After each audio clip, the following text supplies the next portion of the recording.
Dalen Terry confirmed na nga bang pipirma sa Warriors matapos makitang kasama ni Curry. 3 free agents na makakatulong sa Warriors, sino kaya ang perfect fit? At Klay Thompson kailangan talagang tanggalin ng Dallas Mavericks dahil sobra-sobra na sa player. Dahil limitado na ang kanilang options sa trade market, maaaring sa free agency nila hanapin ang huling piraso ng kanilang bench. Narito ang 3 under-the-radar names na maaaring pagpilian ng Golden State. 1. Bruce Brown. Unang pangalan ay si Bruce Brown, isang veteran guard at dating NBA champion. Ang pinakamalaking advantage niya ay ang kanyang versatility.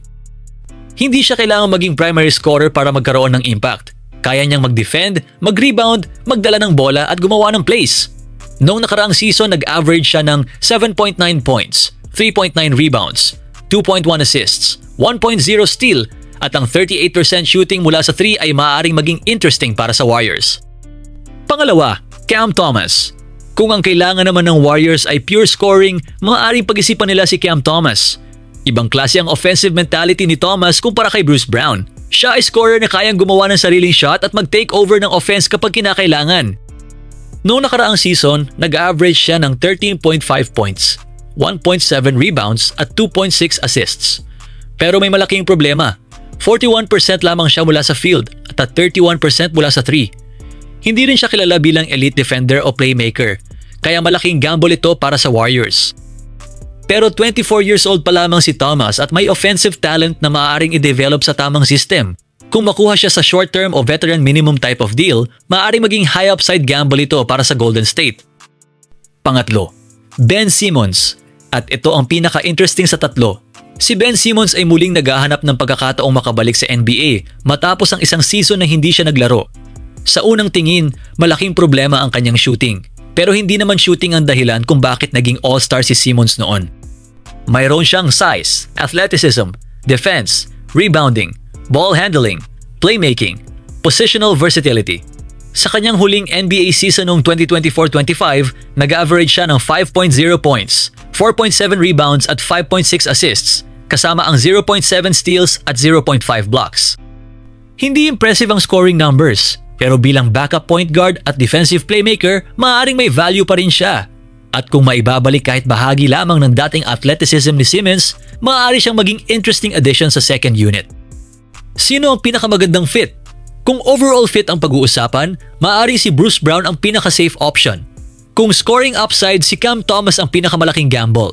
Pero kung talent at potential comeback ang pag-uusapan, si Ben Simmons ang pinaka-interesante. At bagay ito sa naging strategy ng Warriors ngayong off-season.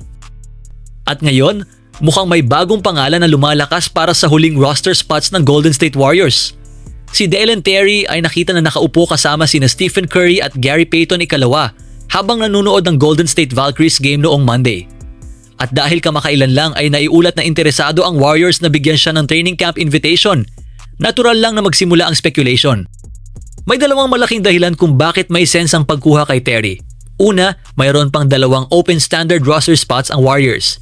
Pangalawa, kailangan nila ng dagdag na wing dahil parehong hindi pa available sina Jimmy Butler at Moses Moody dahil sa kanilang knee injuries. At si Terry ay may physical tools na hinahanap ng Golden State. May taas siyang 6 feet 6 inches, may haba at athleticism, at kaya niyang maglaro sa iba't ibang positions.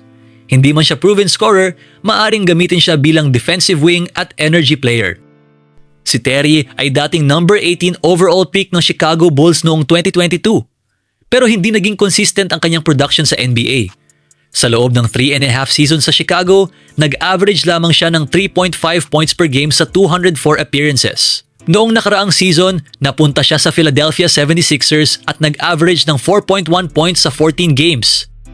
Kalaunan, inirelease siya ng Philadelphia para magkaroon ng roster space matapos ang kanilang mga moves para kina LeBron James at Kentavious Caldwell-Pope. Ngayon, wala pa siyang fully guaranteed standard contract. Kaya posible na ang training camp invitation mula sa Warriors ang maging pagkakataon niya para muling mapatunayan ang kanyang sarili. Kung may isang bagay na kailangang pagbutiin ni Terry, iyon ay ang kanyang shooting. Career 3-point percentage niya ay nasa 31.4% lamang habang nasa 63.8% ang kanyang free throw shooting. At malaking issue iyon sa Warriors. Dahil ang system ni Steve Kerr ay heavily dependent sa spacing at outside shooting, hindi madaling bigyan ng malaking role ang isang wing na hindi reliable mula sa perimeter. Pero may counter-argument. 24 years old pa lamang si Terry. Meron siyang length, athleticism at defensive potential. At ngayon, ang Klay Thompson to Golden State reunion ay mukhang malabo sa ngayon. Pero hindi pa patay ang posibilidad.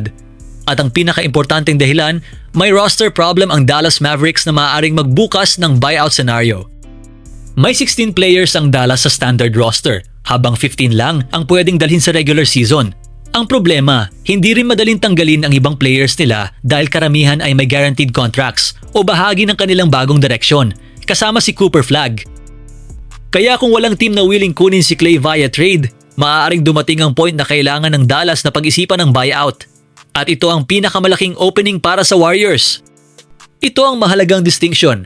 May $17.5 million pa si Klay sa final year ng kanyang contract. Kung trade ang gagawin ng Golden State, kailangan nilang i-match ang salary at magbigay ng assets. Para sa current Warriors roster, hindi yon magandang investment.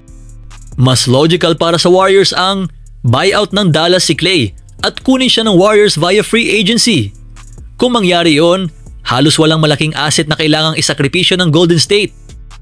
Hindi na kailangan ng Golden State ang dating Klay na 20 plus points per game. Ang kailangan nila ay shooting at spacing para kay Stephen Curry. Isipin mo ang epekto ng isang Klay na nasa corner kapag hawak ni Curry ang bola, gumagalaw off-ball, kayang mag-stretch ng defense.